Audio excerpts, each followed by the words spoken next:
మనం ఎప్పటినుంచో ఎదురు చూస్తున్న వైశాఖ మాసం వచ్చేసింది. ఎందుకు అనుకుంటున్నారా? సంవత్సరంలో 11 నెలలు నీటిలోనే ఉండి కేవలం 1 నెల మాత్రమే భక్తులకు దర్శన భాగ్యం కలిగించే అతి పురాతనమైన శివాలయాల్లో ఒకటైన నత్తారామేశ్వరం క్షేత్రం గురించి తెలుసుకుందాం. శ్రీమన్నారాయణుడు ధరించిన అవతారాల్లో రామవతారం, పరశురామ అవతారం ఎంతో విశిష్టమైనవి.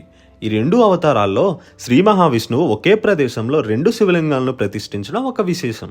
అలాంటి గొప్పతనాన్ని పొందిన క్షేత్రం నత్తారామేశ్వరం. ఈ ఆలయ విశిష్టత మార్కండేయ పురాణంలోను, వాయు పురాణంలోనూ ఉంది. శ్రీరాముడు రావణ సంహారం తర్వాత పాప పరిహారం కోసం ఈ క్షేత్రంలో ఇసుక, నత్తగులలతో శివలింగాన్ని తయారు చేసి ప్రతిష్ఠించారని పురాణ కథనం చెప్తుంది. ఇదే ప్రదేశంలో పశ్చిమాభిముఖంగా మరో శివలింగం ఉంది. దీన్ని పరశురాముడు ప్రతిష్ఠగా పురాణాలు చెప్తున్నాయి. ఈ లింగం 11 నెలలు నీటిలోనే ఉండి కేవలం వైశాఖ మాసంలో మాత్రమే భక్తులకు దర్శనం చేసుకునే వీలుంటుంది.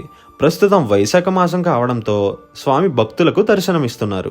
మీరు కూడా తప్పకుండా వెళ్ళి స్వామిని దర్శించి ముక్తిని పొందండి. ఈ ఆలయం మన తణుకు పట్టణానికి 14 కిలోమీటర్ల దూరంలో ఉంది.